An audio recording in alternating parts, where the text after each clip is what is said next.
Recording. Okay. Hi guys, we're going to discuss Chapter 7 today from the textbook Organizational Communication, Perspectives and Trends.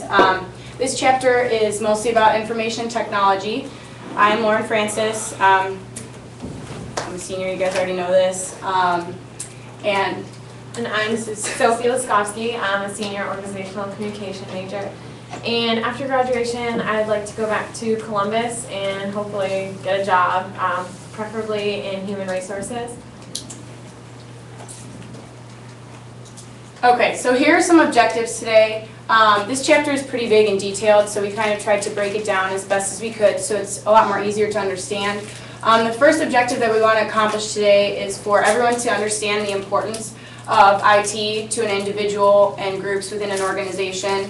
The second objective, we want everyone to understand the difference between computer literacy and information technology fluency. There's a big difference between the two. If you're just computer literate, then you're really not going to get anywhere within an organization. But fluency is what everyone kind of wants to strive for and what the organization wants to strive for through implementing the IT and everything like that. And the last thing we're going to focus on is applying this knowledge from the chapter to some real-world examples. We're going to have, throughout the presentation, we're going to have a few discussion questions, and then at the end we're going to go through, just show a video and kind of talk about it also.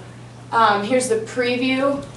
This is the best way that we believe we could break it down here. The beginning starts with the IT and change, just kind of how it's evolved and why it's important now, and then the three perspectives. The traditional perspective, which is the biggest section, which goes through the purposes of information technology, the digital divide, and organizational impact, which is where Sophie's going to be taking over, and she will also cover the interpretive and the critical perspective as well.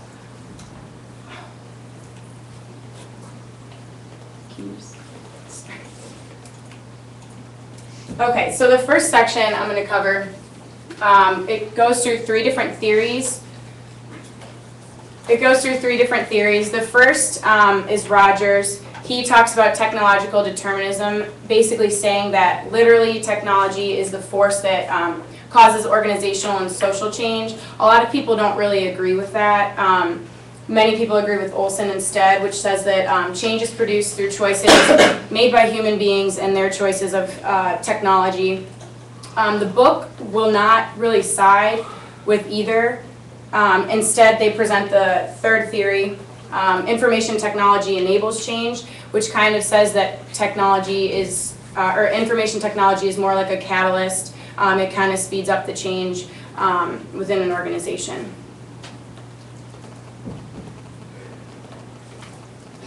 Okay, there have been many changes to information technology in the 21st century, obviously much more than the 19th and the 20th century.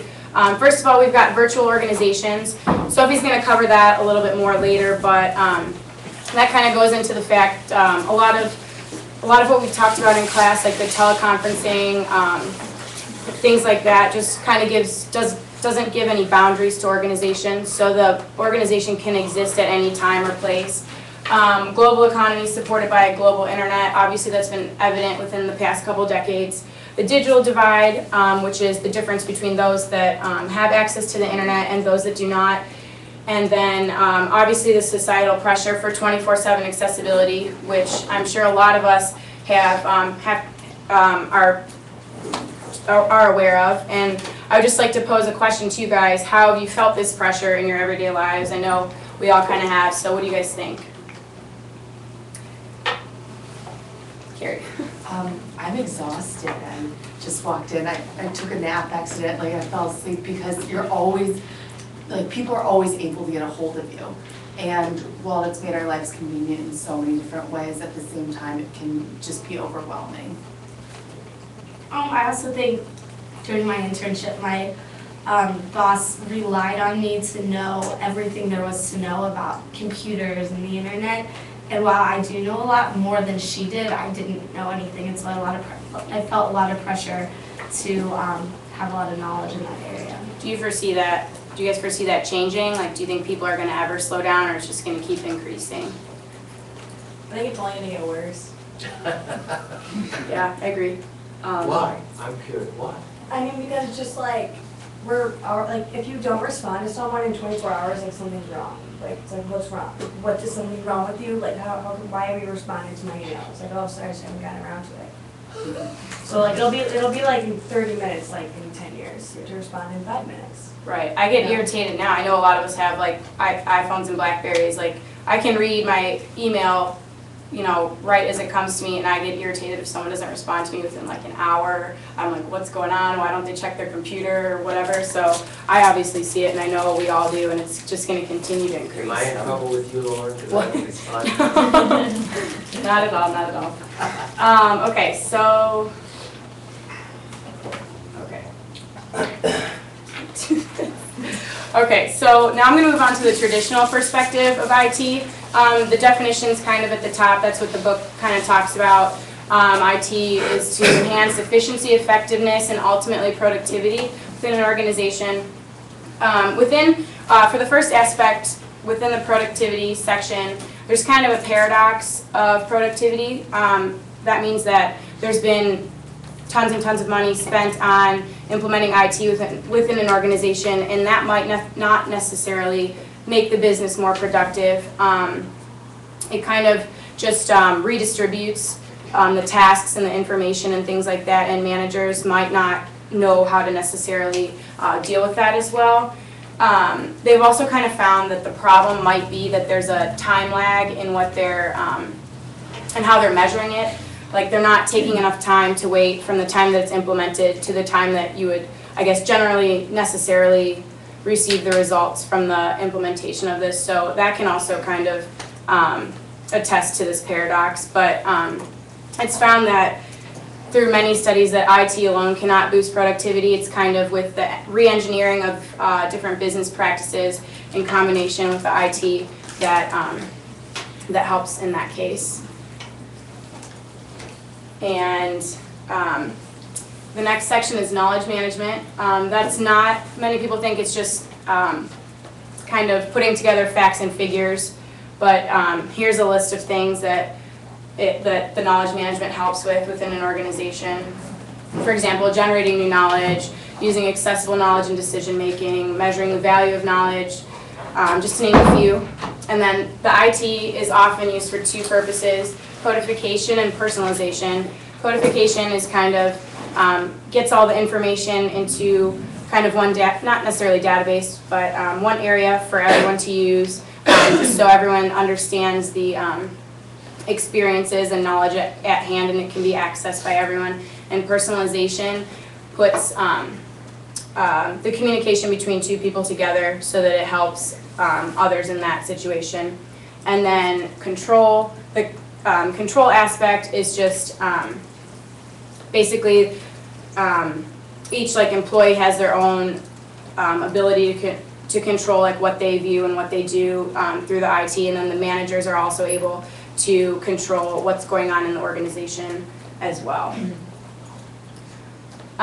Next is the digital divide. I talked about this a little bit before, but basically it's the difference between those that have access to the internet and those that have not, that do not. It's often affected by race, economic status, gender, geography, things like that. And it's also kind of expanded now into a global aspect between underdeveloped nations and developed nations. There's a big problem with that as well.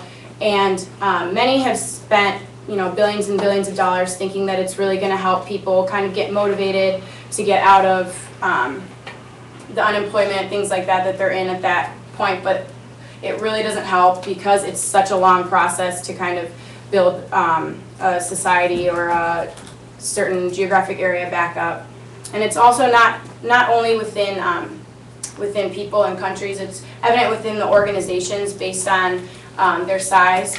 For example, Walmart has the capabilities to implement a huge IT system, things like that, to help their organization, whereas smaller companies and, for example, even cities can't do things like that, and that kind of keeps them from building up and building up to become something like Walmart. It's just not going to happen for them. Lastly, I'm going to talk about information technology, literacy versus fluency. Literacy is kind of, I feel like half of us in here are probably just literate. We can put together a PowerPoint, we can work Excel, we can, put formulas into Excel. We have that idea of what's going on, but we can't really get results from from using the computer and all that it can provide for us. And these are the competencies listed for technology fluency. Some of them are manage complexity, test a solution, collaborate, communicate with other audiences. So within an organization, it's important to have these kinds of skills and be able to utilize the IT in that way in order to be successful. And now I'm going to pass it off to Sophie, who's going to talk about centralization and decentralization. Thank you, Lauren.